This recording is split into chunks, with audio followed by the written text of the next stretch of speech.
Sir विवेक phone क्यों नहीं कर रहा है? मुझे मालूम है विवेक कहाँ है। सर आपको मालूम है? हाँ। तो सर अब तक आपने बताया क्यों नहीं? कि मुझे भी अभी भी पता चला है। वो देखो सिग्नल पे बड़ी बुरी हालत है इसकी, तो फटे हुए गंदे कपड़े हैं इसके। एक काम करो, तुम्हें गाड़ी उस तरफ लगाओ, ठीक है? चलो।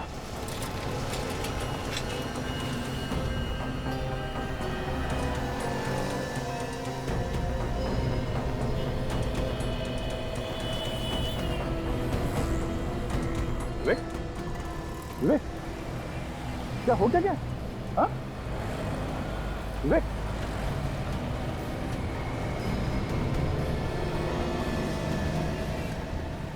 तुम पहचाने? इसे हो क्या? कुछ बोल नहीं रहे तो? विवेक, हमें पहचान रहे हो तुम? ये दया सर है, मैं सचिन, ये पूर्वी। किसी ने कुछ किया क्या? हाँ? विवेक, चलो चलो, स्कूट प्लीज इन सर। संभालो, संभालो विवेक। अरे भाई सुनो, पैसे कौन देगा? अरे हीरा भाई, खाते में लिख रहे ना, शाम को हिसाब करता हूँ। बाप का पीसीओ है क्या? पिछले 3 महीने से यही डायलॉग सुनता आ रहा हूँ। ये गलत बात है हीरा भाई, बाप पे मत जाओ। तुम्हारे पैसे लेके भाग रहा हूँ क्या? मार के भाग नहीं रहा है, मगर दे भी तो नहीं रहा है। चल अभी कभी सारा पैसा निकाल। मैं अभी भी समझा रहा हूँ हीरा भाई, हद से आगे मत बढ़। ऐसा है? एक तो क्यों झगड़ा कर रहे हो तुम लोग? अरे साहब, पिछले 3 महीने से ये फोन करके जा रहा है और पैसे भी नहीं दे रहा। क्यों नहीं दे रहा तू? बोल। उसको दे। देखा साहब, पैसे रहते हुए भी पैसा नहीं दे रहा था। आइंदा ऐसी हरकत मत करना। चलो यहाँ से निकलो, आप लोग भी हटो। चले। तुम्हारे पैसे तुम्हें मिल गए ना? हाँ साहब। अब तो खुश हो? हाँ साहब, बहुत बहुत धन्यवाद। देखो मैं सीआईडी से। सीआईडी? जी हाँ। ये पीसीओ पे परसों रात को 11 बजे कोई फोन करने आया था क्या? परसों रात को 11 बजे? सोच के बताओ, शायद कुछ याद आ जाए। हाँ सर, मैं जब दुकान बंद करने के लिए बाहर निकला था तो एक कार वाला आया था फोन करने के लिए। फिर सर मैंने तो मना कर दिया था, लेकिन वो कहने लगा बहुत जरूरी फोन करना है, खुशामद करने लगा सर। तो फिर मैंने कह दिया चलो भाई ठीक है कर लो। वो अकेला था या उसके साथ भी कोई था? नहीं सर, उसके साथ एक और आदमी था, मगर वो कार में ही बैठा था। तुमने कुछ सुना कि क्या बातें की फोन पे उसने? सर बातें तो मैंने नहीं सुनी, मैं घर जाने की तैयारी कर रहा था। सोच रहा था कि जल्दी से इसका फोन खत्म हो और मैं घर जाऊं। कैसी कार थी कुछ पता है तुम्हें? मतलब मेरा मतलब है नंबर, गाड़ी का नंबर। सर नंबर तो याद नहीं है, लेकिन सर बड़ी गाड़ी थी, सफेद रंग की।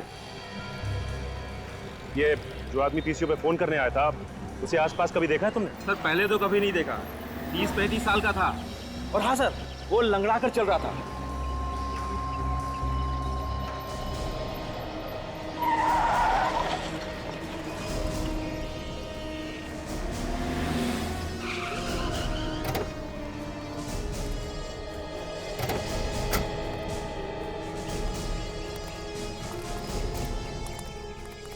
गया, ये ड्रग्स इतनी डेंजरस है कि एक बार किसी के शरीर में घुस जाए ना तो आदमी गया काम से। हाँ सर देखिए ना, विवेक का क्या हाल होगा। सर विवेक को डी एडिक्शन सेंटर में भर्ती कर दिया सर, 6-7 दिन में ठीक हो जाएगा वो। नहीं दया, मुझे नहीं लगता वो 6-7 दिन में ठीक हो जाएगा, कम से कम 1 महीना तो लगेगा उसे। सर इस आइस फैक्ट्री के बगल में ही है ड्राई आइस फैक्ट्री, ये आखिरी ड्राई आइस फैक्ट्री है सर। इतनी आइस शायद किसी भी ड्राई आइस से नहीं गई। तो फिर दया वो बर्फ उसी आइस फैक्ट्री में से लेकर गए होंगे वो। चलो देखते हैं।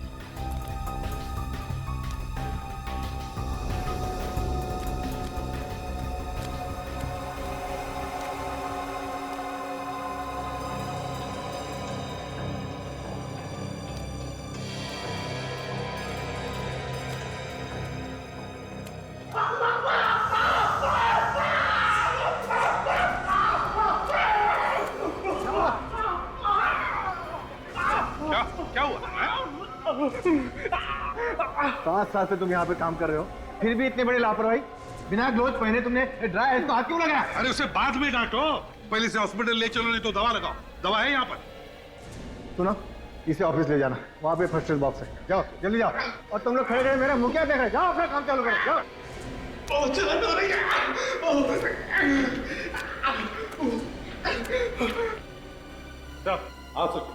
सर जिस पीसीओ से महेंद्र को फोन किया गया था उस पीसीओ वाले का कहना है कि वहां पे 2 लोग आए थे फोन करने के लिए। एक आदमी गाड़ी में ही बैठा था और जिसने फोन किया वो आदमी सर लंगड़ा रहा था। वो लंगड़ा के चल रहा था? आप जरा बताइए, परसों रात को यहां से 15 बर्फ की सीलियां आपने किसे बेची थी? परसों रात को हाँ, किसे बेची थी? जल्दी बताइए। सर देखकर बताना पड़ेगा, बहुत इमरजेंसी ऑर्डर था सर, और अभी के अभी चाहे ऐसे बोल रहा था। तो चलिए बताइए जल्दी।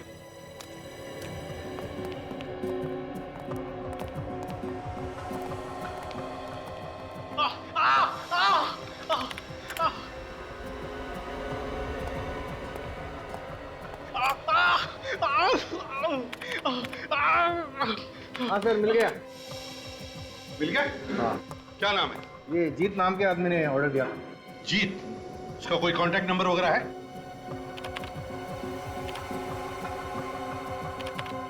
हाँ 1805976298।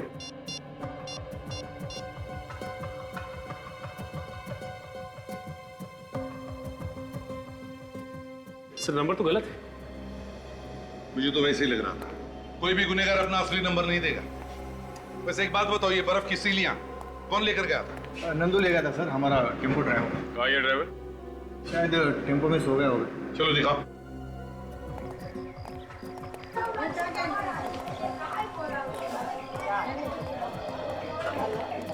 आइए सर।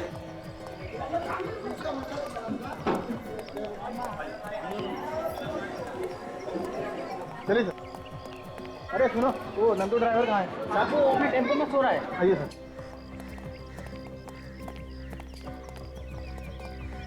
जब देखो तो सोएला रहता है, पता नहीं क्या होगा इसका। नंदू! हाँ? कौन है? क्या हुआ साहब? क्या हुआ? बाहर निकल, फिर बता रहा हूँ क्या हुआ। आजा। क्या हो गया साहब? परसों रात महेंद्र के आइसक्रीम पार्लर में ड्राई आइस का स्लैब तुम लेकर गए थे? हाँ लेके गया था, तो क्या हो गया? नंदू तुम इससे बात कर, ये लोग सीआईडी वाले हैं। एक मिनट, इस फोटो को ध्यान से देखो। इसी के आइसक्रीम पार्लर में लेके गए थे ना? जी हाँ तो क्या वो बर्फ की सिल्ली तुमने उतारी या किसी और ने? साहब मेरा काम सिर्फ गाड़ी लेकर जाना है। वो आइस स्लैब के लिए उसके 2 आदमी आए थे और वही लोग उतार रहे थे साहब। तो क्या उनमें से कोई लंगड़ा के चलता था? लंगड़ाते हुए तो मैंने किसी आदमी को नहीं देखा साहब। लेकिन हाँ एक आदमी है ना, अपने दांत के नीचे कुछ दबा रहा था। वो तंबाकू या सुरती जैसी कोई चीज थी साहब। पीसीओ वाला कह रहा था कि वो आदमी लंगड़ा के चल रहा था। ये टेम्पो का ड्राइवर कह रहा है वो हर 2 मिनट में अपने दांतों के नीचे कुछ दबा के मुंह में चबा रहा था। क्या ये एक ही आदमी है या कि 2 अलग अलग? तो नौकरी गई, अब तो घर जाने दो। कोई कहीं नहीं जाएगा जब तक पता नहीं चलता खून किसने किया है, समझे? पर साहब हम सब पे शक क्यों कर रहे हो? हम तो पहले ही बर्बाद हो चुके हैं। किसी पर शक नहीं कर रहे, छानबीन कर रहे। सब लोग अपने अपने हाथ आगे करो। क्यों? हाथ आगे करो। आप हमारी हथेली देख के क्या करेंगे? खून हमने थोड़े ही किया है। चुपचाप अपने हाथ आगे करो। चलिए हाथ दिखाइए। आजा।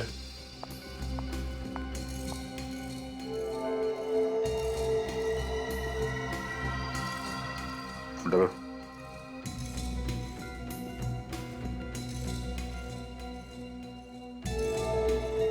जाओ, इस तरफ खड़े हो जाओ।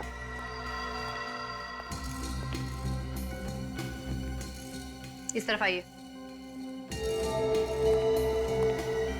तुम भी आ जाओ।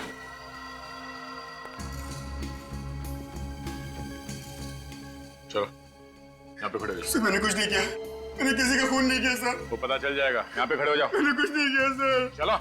मैंने कुछ नहीं किया सर। सर ये चारों लोग तंबाकू खाते हैं। तंबाकू खाते हो? शर्म नहीं आती? मालूम है तंबाकू जहर होता है, कैंसर होता है, कैंसर। सर ये जो बच्चे लोग हैं इन सबको चला कर देखते हैं, देखते कैसे चलते हैं। चलिए आप सब लोग एक एक करके यहाँ से बाहर जाइए। चलिए।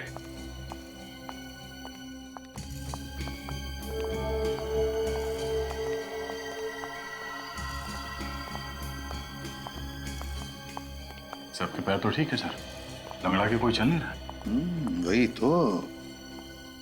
दे, काम करो, ये जो 4 तंबाकू वाले हैं ना, इन सब के पैर चेक करो। चल जरा पैंट ऊपर करना। मैं सच कह रहा हूँ सर, मैंने कुछ नहीं किया सर। चुपचाप पैंट ऊपर करो। ये पैर,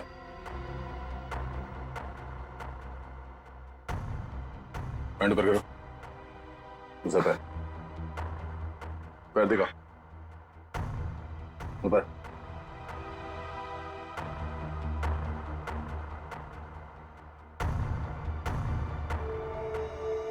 दूसरा पैर,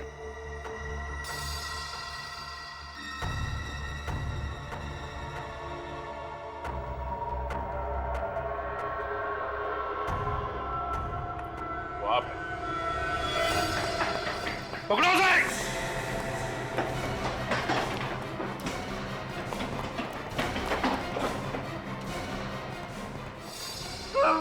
मैं शरीफ आदमी हूँ सर, मैंने कुछ नहीं किया सर। तो फिर भागे क्यों? सब मैं फोन क्यों किया तुमने? ये क्या बदतमीजी है? आप किसी को भी पकड़ के कहेंगे खून तूने किया? सवाल मैंने इससे किया, मुंह तू खोल रहा है। अरे जाओ, बहुत देखें तुम्हारे जैसे सीआईडी वाले। बहुत देखें? हाँ, ये भी देख ले।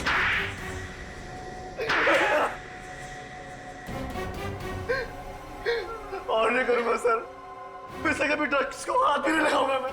ड्रग्स बेच के लोगों को जिंदा लाश बना रहे थे। हाँ, जिंदा लाशें। सर मैं कह रहा हूँ ना सर, कान पकड़ता हूँ, आज के बाद ऐसा गलत काम कभी नहीं करूंगा मैं। और तुम? पैसे के लालच में मजबूर हो गया था मैं। पैसे के लालच में अंधे होकर जहर बेच रहे थे समाज में। हाँ, महेंद्र का खून क्यों किया? सर ये ड्रग्स का धंधा उस आइसक्रीम पार्लर से ही चलाते थे, और एक दिन अचानक महेंद्र को उसका पता चल गया। फिर महेंद्र हमको धमकी देने लगा कि वो हमें पकड़वा देगा। हमें मालूम था कि महेंद्र अस्थमा पेशेंट, इसलिए हम दोनों ने प्लान किया कि उसे बेसमेंट में बंद कर देंगे और उसमें ड्राई आइस डाल देंगे ताकि वो घुट घुट के मर सके और किसी को पता भी ना चले कि वो किस चीज से मरा है।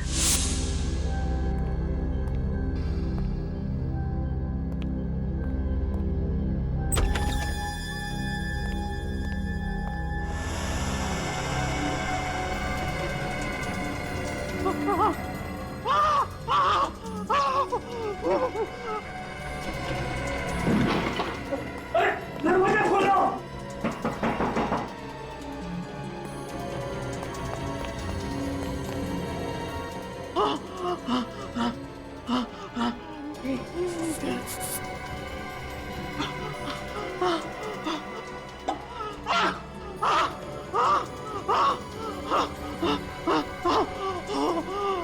ड्राई आइस से जो गैस निकलती है उससे दम घुट जाए और वो मर जाए। हाँ? हमको पता था कि महेंद्र अक्सर देर रात तक आइसक्रीम पार्लर में काम करता है और उस रात भी वो वहां मौजूद था, इसलिए हमने उसको फोन किया। तुम दोनों ने विवेक को कैसे गायब किया? उस वक्त मैं दूसरे बेसमेंट में ही था जब आप लोग वहां पहुंचे। पता नहीं कहां से अचानक विवेक उस बेसमेंट में आ गिरा। मुझे लगा कि अब हम लोग पकड़े जाएंगे, तो तुमने फौरन विवेक को इंजेक्शन लगा दिया। हाँ, और वो फौरन चंकी बन गया और बार बार ड्रग्स मांगने लगा, और फिर हमने उसे पीछे के रास्ते से निकाल के सड़क पर छोड़ दिया। तुम जैसे लोगों की वजह से न जाने कितने नौजवान नशे के लत में डूब गए, न जाने कितने घर तबाह हो गए। तुम दोनों को तो फांसी ही होगी।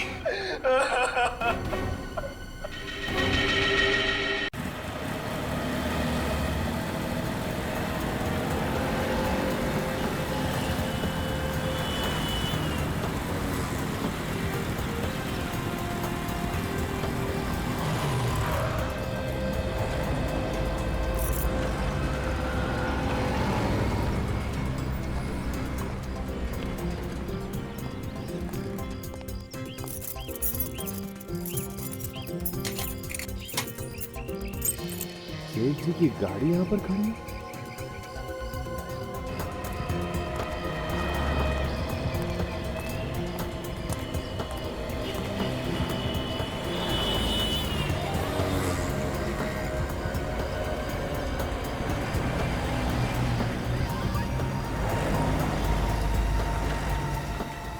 लगता है आज सेठ जी घर नहीं गए। कुछ ना कुछ तो जरूर है। सेठ जी, महेंद्र सेठ जी, अरे कहाँ हो आप?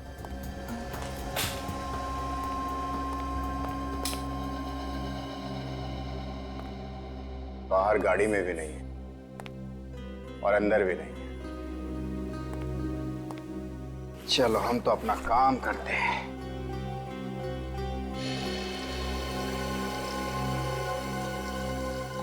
ये पानी की आवाज कहां से आ रही है?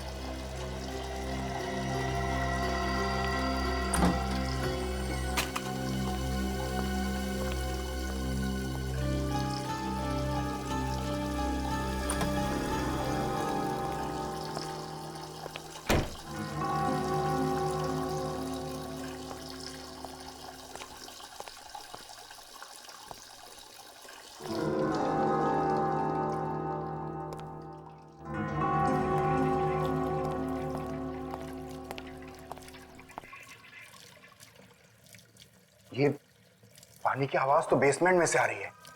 अभी देखता हूं।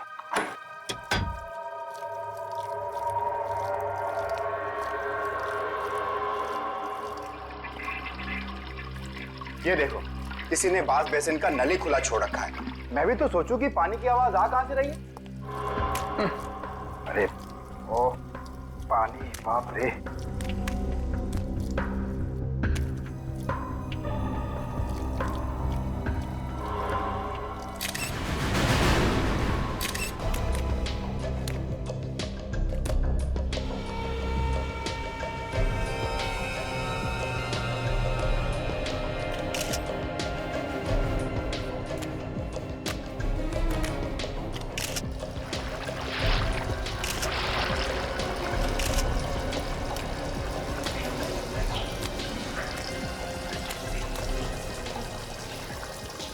पानी का नल खुला है।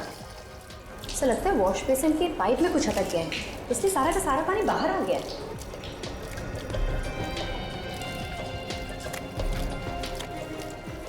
ये जानबूझकर नहीं किया। सब तो ये देखिए, इनके सर पे यहाँ पे हल्की सी चोट लगी हुई है। ये पलटाओ इसे, देखो कोई और घाव है।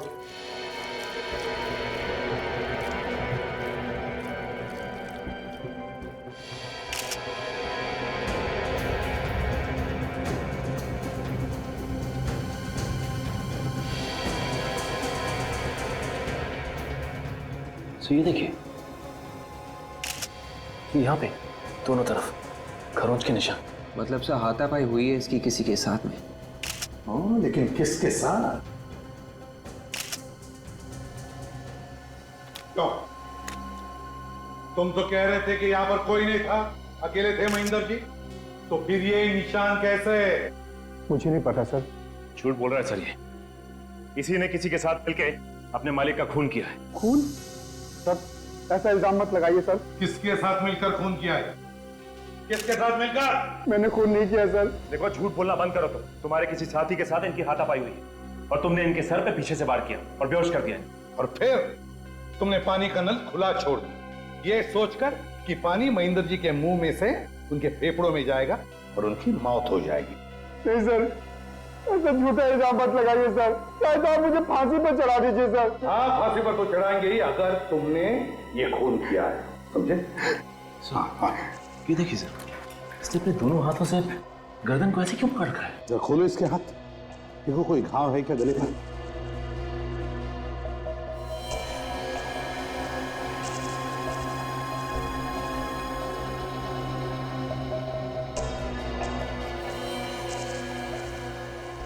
ये क्या है?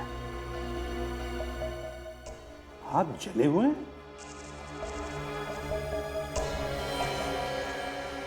सर मगर इसके हाथ जले कैसे? यहाँ पे ना कोई जलने वाली चीज है और ना ही ऐसे लग रहा है कि जैसे यहाँ पे आग लगी थी। वही तो। क्यों? महेंद्र के हाथ तुमने ही जलाए ना, बाहर कहीं पर, और फिर उसे यहाँ पर लाके छोड़ दिया। मैंने उनके हाथ नहीं जलाए सर। तो फिर किसने जलाए? मुझे नहीं मालूम है सर। तुम ही आखिरी इंसान थे ना जो यहाँ से गए थे? नहीं सर, सबसे आखिर में तो सेठ जी जाया करते थे, मैं तो हमेशा उनसे पहले चला जाता था। और कल रात भी जब मैं गया तो वो बिल्कुल ठीक थे सर। लेकिन तुमने तो कहा कि शटर तो तुमने ही बंद किया था कल रात को। हाँ सर, और आज सुबह भी मैंने ही आके शटर खोला था सर। तो फिर क्या महेंद्र जी ने अपने आप को मार लिया? सर ये वजह है मौत की। अस्थमा का पंप यहाँ फ्रीजर के पास पड़ा हुआ था। अस्थमा का पंप? क्यों, महेंद्र जी को अस्थमा की तकलीफ थी? जी हाँ सर।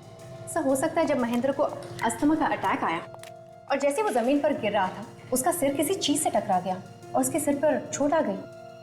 और सर मुंह में पानी घुसने की वजह से सांसें बंद हो गई और मौत हो गई। नहीं सर, पानी का नल चालू रहना, महेंद्र के सिर पर चोट और उसके जले हुए हाथ, जरूर दाल में कुछ काला है। ये कोई एक्सीडेंट नहीं है सचिन, खून है ये, खून। जरा बॉडी को पलटो।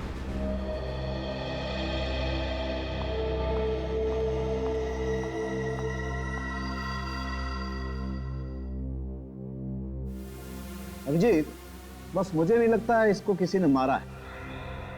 इसका घाव गहरा नहीं है, एकदम फ्लैट है। हो सकता है किसी वजह से गिर गया हो और तभी इसे चोट लग गई। बेहोश होने की वजह से गिर गया होगा। हो सकता है। सर अस्थमा के पेशेंट थे, इनका इनहेलर हमें वहाँ फ्रीजर के पास से मिला। हाँ। Good morning sir. Excuse me, तुम यहाँ क्या कर रही हो? डॉक्टर साहब, एसीपी साहब ने इसे यहाँ भेजा है। पर सर इसने अपनी सहेली के पति पे गोली चलाई थी। विवेक, उस समय हालात दूसरे थे। अगर ये अपनी सहेली के पति पे गोली नहीं चलाती तो शायद इसकी सहेली आज जिंदा नहीं होती। मगर सर अपराध तो हुआ है ना पूर्वी के हाथों से, फिर भी। नहीं, वो आदमी अभी जिंदा है जिस पर गोली चलाई थी इसने। और फिर इस तरीके के हालात तो हमें से किसी के साथ भी हो सकते हैं। बॉस, इस आदमी की मौत अस्थमा की वजह से नहीं हुई। अस्थमा की वजह से नहीं हुई? फिर कैसे हुई? अभिजीत, इसकी मौत दम घुटने की वजह से हुई है। मतलब किसी ने इसका गला घोटा था? नहीं, गले पर तो ऐसा कोई निशान नहीं। फिर मैं क्या बताऊं भाई, ये तो तुम लोग ढूंढो ना। Thank you very much. You welcome. फिर से उसी बेसमेंट में जाना पड़ेगा, वहीं पे मिलेगा इसकी मौत का कोई सुराग।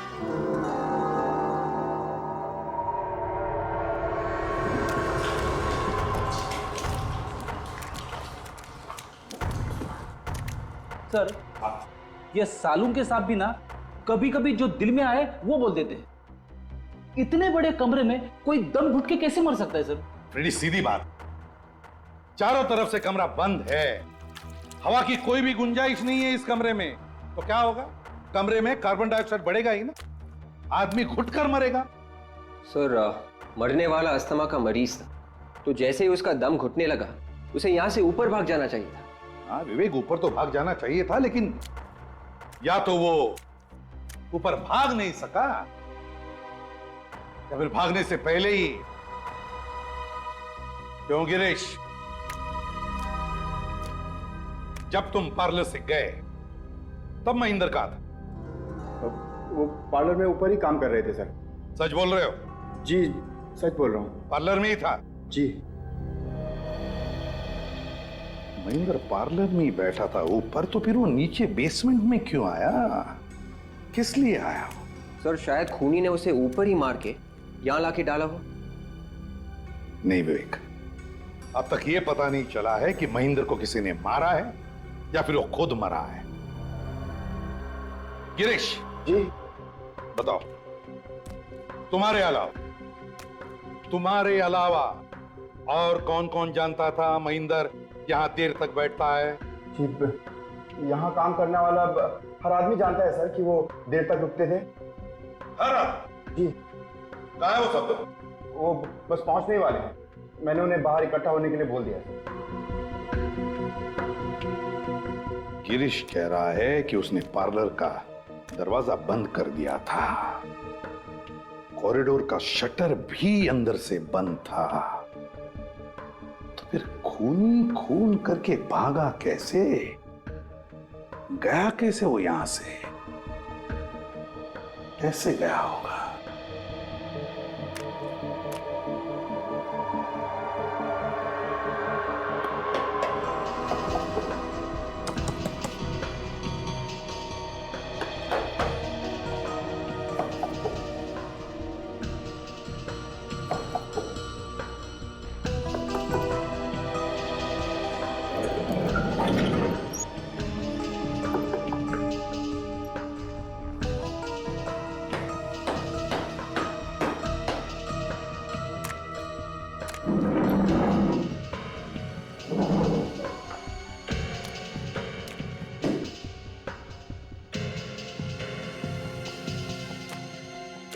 आखिरी बार पूछ रहा हूं, और कोई रास्ता है यहां से बाहर जाने का?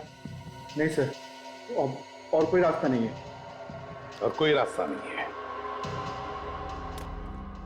पार्लर के दोनों दरवाजे बंद थे और कोई भी रास्ता नहीं बाहर जाने का। फिर खूनी महेंद्र का खून करके यहां से भागा कैसे? कहां से गया होगा वो बाहर? चलो मान लिया कि महेंद्र अपने आप ही मर गया दम घुटने से, मगर उसका दम घुटा क्यों? कैसे घुटा उसका दम?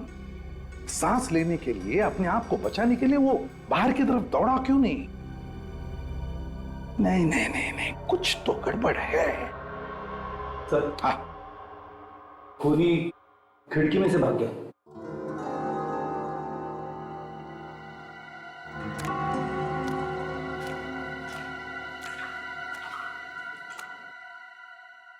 रेडी, काम करो, बाहर की तरफ जाकर देखो, देखो कोई निशान मिलते हैं क्या? Yes sir. काजल, विवेक, तुम लोग यहीं इसी कमरे में छानबीन करो, कोना कोना छान मारो, देखो कुछ मिलता है क्या।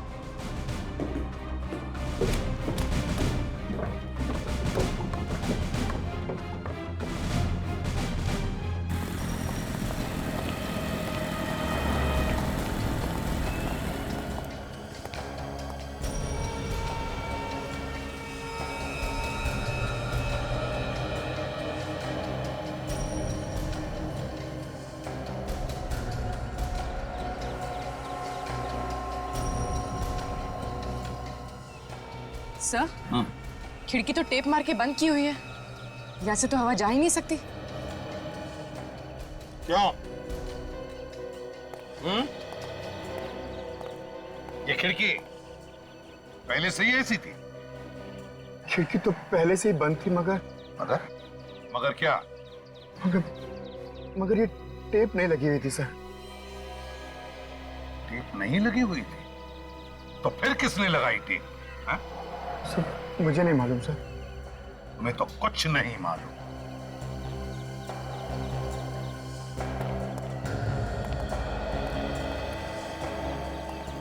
मेरा शक सही निकला, महेंद्र की मौत दम घुटने की वजह से ही हुई है, और जिसने भी ये किया है सोच समझकर, प्लानिंग के साथ किया है। उसने पहले खिड़की को टेप लगाकर अच्छी तरह से पैक कर दिया ताकि हवा भी अंदर नहीं जा सके, और फिर जैसे ही महेंद्र बेसमेंट के अंदर आया, इसने वो जहरीली गैस अंदर छोड़ दी और महेंद्र की मौत हो गई। सर, मगर कमरे में गैस जाने का कोई रास्ता तो होना चाहिए। ये खिड़कियां अगर बंद है तो फिर? रास्ता होगा पूर्वी, रास्ता जरूर होगा। चलो। ये है पार्लर का पिछला दरवाजा। इसके ठीक सामने 1, 2, 3 कॉले। इसमें बेसमेंट है। बाकी दो में क्या हो सकता है?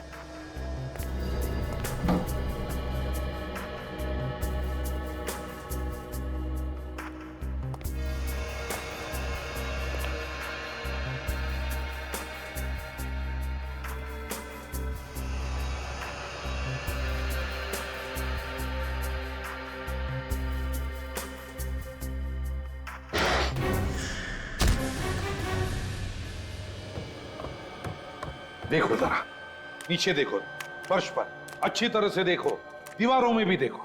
देखो कोई छेद मिलता है क्या जिसमें से वो खतरनाक गैस इस कमरे में छोड़ा गया? सर। देखो अच्छी तरह से, एक एक इंच देखो।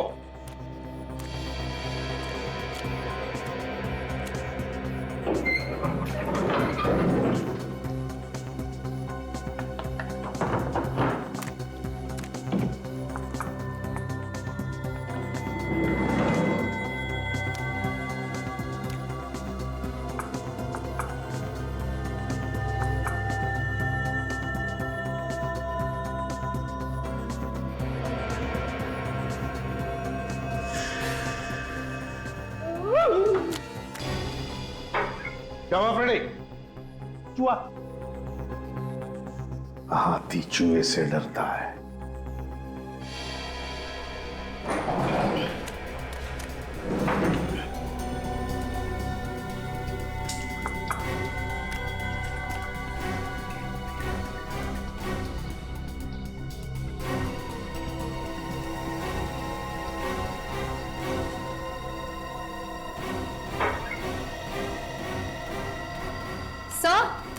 काजल, ये देखिए सर, यहाँ पर छेद है। देखा, मैं कह रहा था ना, छेद है। मगर सर, ऐसे छेद तो बिजली के तार वगैरह डालने के लिए किए जाते हैं ना दीवारों में। अगर ये छेद बिजली का वायर डालने के लिए बनाया गया है तो 2 या 3 इंच से ज्यादा गहरा नहीं होगा। देखो कितना गहरा है, देखो जल्दी।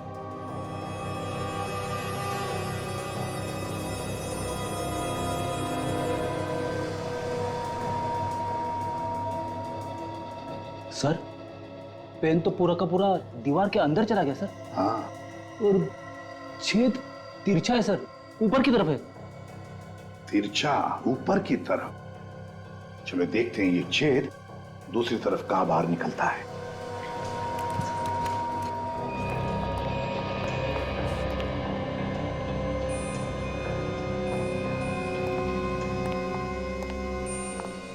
बेसमेंट में जिस दीवार पर हमें छेद मिला है, उस छेद का मुंह लगता है इस कमरे में होना चाहिए।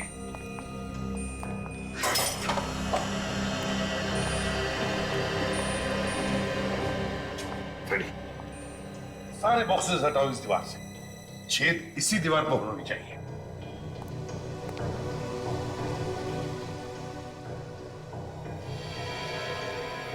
विवेक कहां चला गया है? हा? सर, विवेक तो कॉरिडोर में ही आया था, शायद पार्लर में कुछ ढूंढ रहा होगा।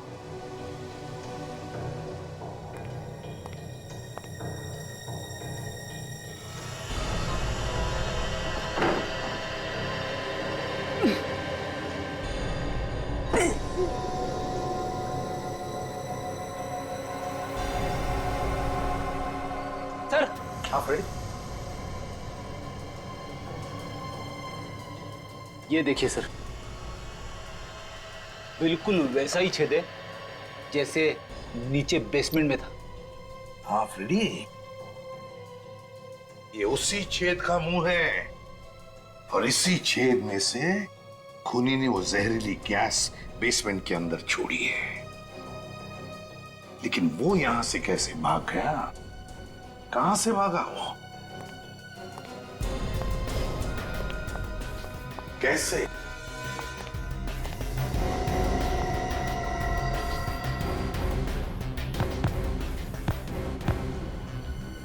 फ्रेडी, कारपेट हटाओ, देखो इसके नीचे क्या है।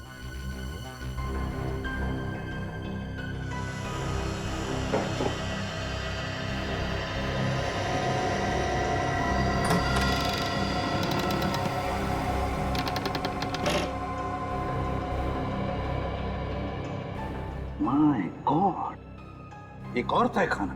काजल, जल्दी से टॉर्च लेकर आओ। सर, हाँ, जब तक टॉर्च आती है मैं नीचे जाके देखूं? तुम जाओगे? हाँ। नीचे अंधेरे में? हाँ सर। डरोगे तो नहीं? रेडियो और डर। संभल के जाओ। हाँ सर। हाँ, गड़बड़ मत करना। बिल्कुल सर। संभल के। हाँ।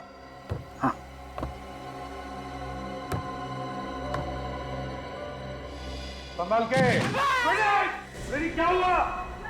क्या जाएगा? गड़बड़ करेगा। सर। हाँ।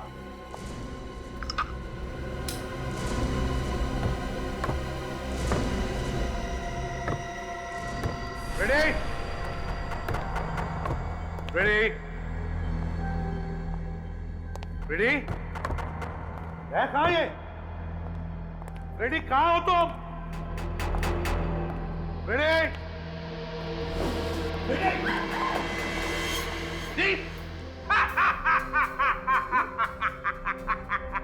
रेडी? रेडी क्या हो गया? ये अब तुझे कुछ नहीं। रेडी तुम गिरे कैसे? और ये क्या है? ये पाउडर तुम्हारे नाक में और मुंह में कैसे आ गई? नाक में? हाँ। मुंह में? आप रेडी मुंह में? अरे सर ये आप कैसी बातें कर रहे हो? फ्रेडी सर, मजाक मत कीजिए। मजाक?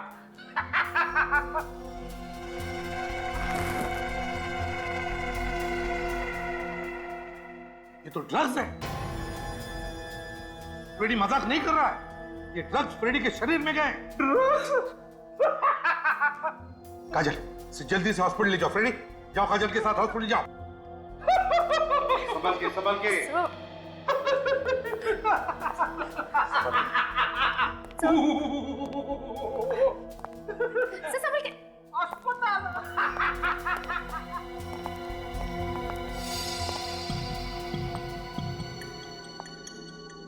सर यहाँ तो पूरा का पूरा ड्रग्स का लैब है, फैक्ट्री है ये।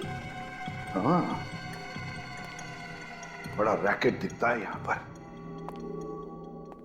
लगता है ये महेंद्र आइसक्रीम पार्लर के आड़ में ड्रग्स का धंधा करता होगा।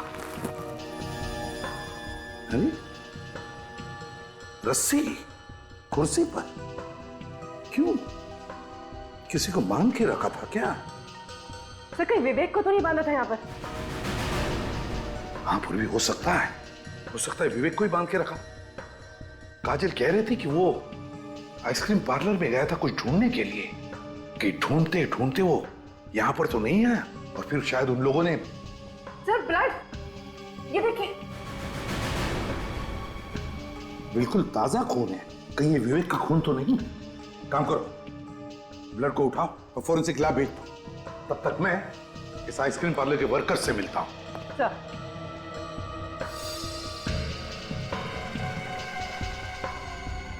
तुम्हारी नाक के नीचे, तुम्हारे आइसक्रीम पार्लर के बेसमेंट में कमरा नंबर 12 में ड्रग्स बनते थे, और तुम कह रहे हो कि तुम्हें मालूम नहीं? हाँ? ये नहीं हो सकता, समझे? सर हम सच कह रहे हैं, हमें कुछ नहीं मालूम। सच कह रहे, तुम्हें कुछ नहीं मालूम, वो तो हम मालूम कर ही लेंगे, समझे?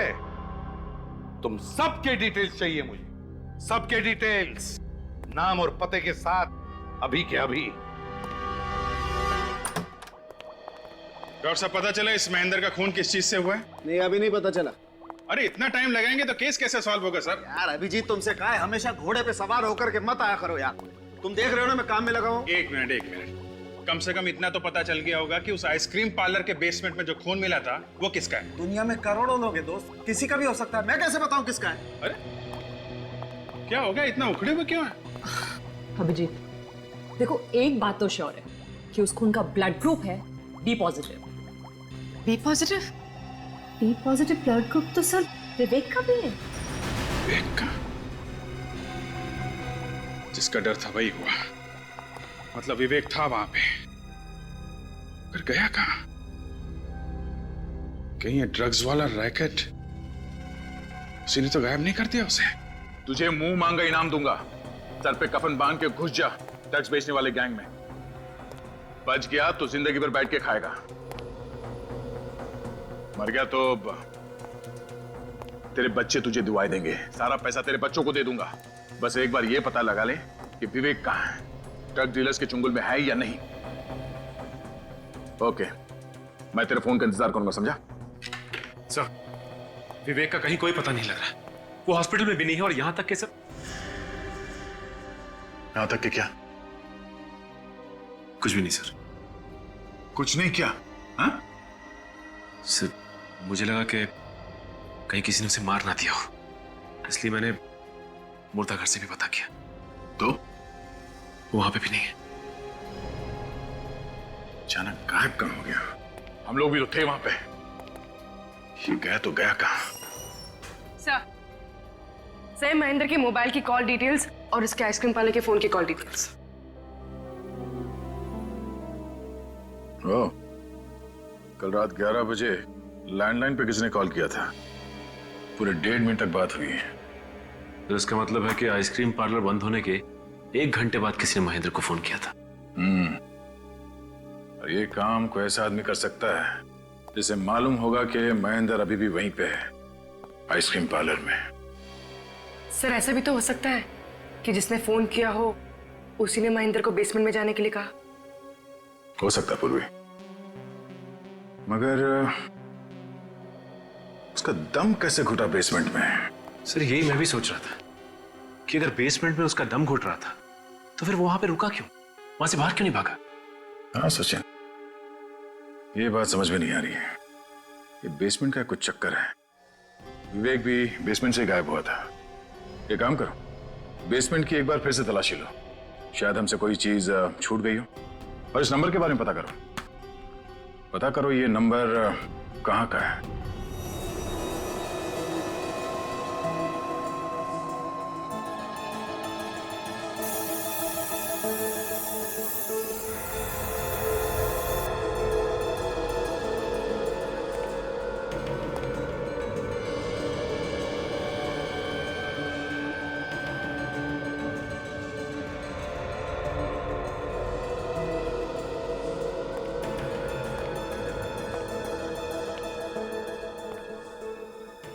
बेसमेंट की एक एक चीज छान मारी, कहीं ना कुछ भी नहीं है।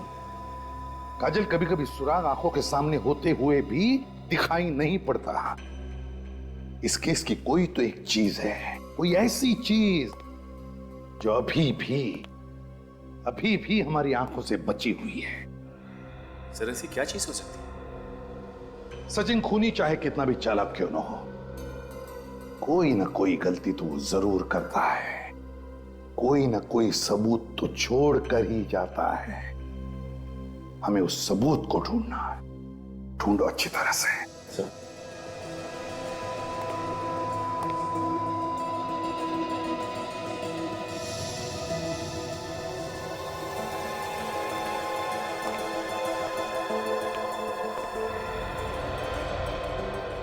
बेसिन में पानी अभी भी वैसा ही है।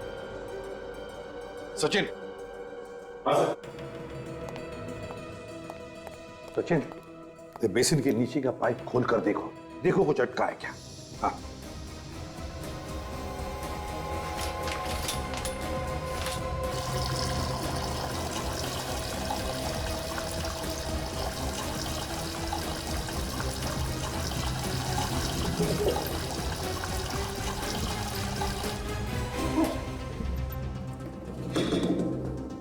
सर लगता है इसमें कुछ फंसा हुआ है।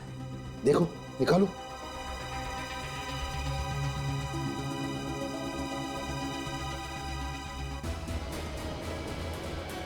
ये देखिए, पत्थर। मैंने कहा था ना सचिन, जानबूझकर किया गया है। जानबूझकर पहले पत्थर अटका है पाइप में और फिर पानी का नल चालू कर दिया। मगर सर महेंद्र की मौत से पानी का क्या लेना देना हो सकता है? हाँ सर, पानी तो आग बुझाती है, तो फिर हाथ कैसे जलते महेंद्र के? जिस चीज को छूकर महेंद्र के हाथ जल गए, उस चीज के लिए पानी ने बारूद का काम कर दिया। है क्या ये चीज? सरण के लगता है इस आदमी ने अपने दोनों हाथों में किसी जलती हुई चीज को पकड़ लिया है, जिसकी वजह से इसके ये हाथ इतनी बुरी तरह से जल गए हैं। हाँ बॉस, हाथ बहुत बुरी तरह से जल गए हैं और इसके जख्मों में से ये पस भी निकल रहा है। देखो, मगर जिस चीज से इसके हाथ जले हैं वो चीज तो वहां थी ही नहीं। अगर वो चीज जल के राख हो गई होती तो भी वहां दिखनी तो चाहिए थी ना। ये आदमी उस चीज को खा गया। मजाक कर रहे हो सालन के? खा गया मतलब? खा गया मतलब वो चीज अभी भी इसके अंदर है। मतलब इसके पेट में है? पेट में नहीं है तो फिर? इसके फेफड़ों में है और उसी की वजह से इस आदमी की मौत हुई है। मतलब वो जलती हुई चीज हवा बन गई और हवा बन के इसके लंग्स में चली गई।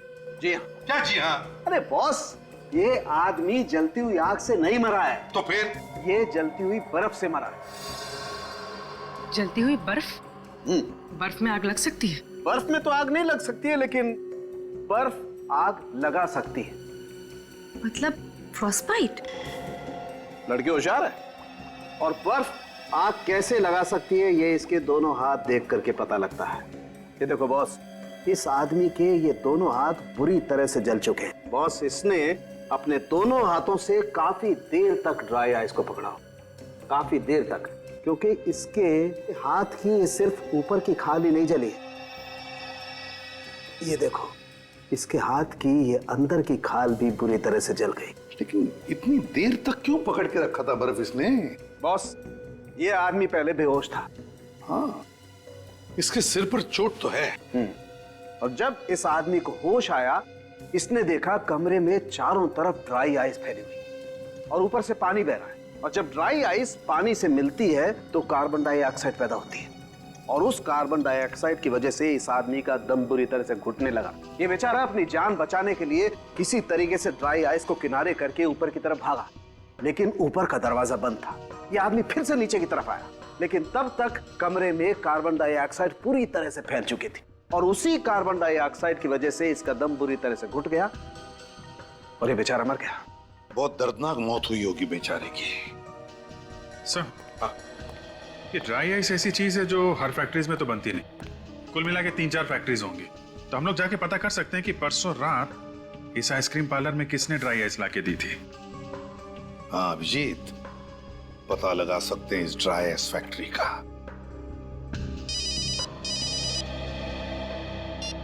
हाँ सचिन, कहां से? मालाड के पीसीओ से। सर न जाने सुबह से दिमाग में बुरे बुरे ख्याल आ रहे हैं। क्यों, क्या हो गया? मारा गर्लफ्रेंड ने या फोन पे कुछ कह दिया? ऐसी कोई बात नहीं है सर। सर क्या बताऊं गर्लफ्रेंड के बारे में। छोड़िए ना सर, लेकिन दिल तो बेशरम है ना सर। बार बार टूटता है लेकिन मानता ही नहीं। दिल तो दिल है ना सर। उसे ऐसे रहने दो सचिन, टूटा फूटा रहेगा तो जिंदगी में कुछ ना कुछ होता रहेगा। एक बार पत्थर दिल हो गया ना तो लाइफ का मजा चला जाएगा। ये बात तो ऐसा है। ये बुरे ख्याल आए क्यों मगर? यही सर के विवेक के बारे में कोई नहीं सोच रहा है। सोच सोच के मेरा भी दिमाग खराब हो गया। फिर गया तो गया कहाँ?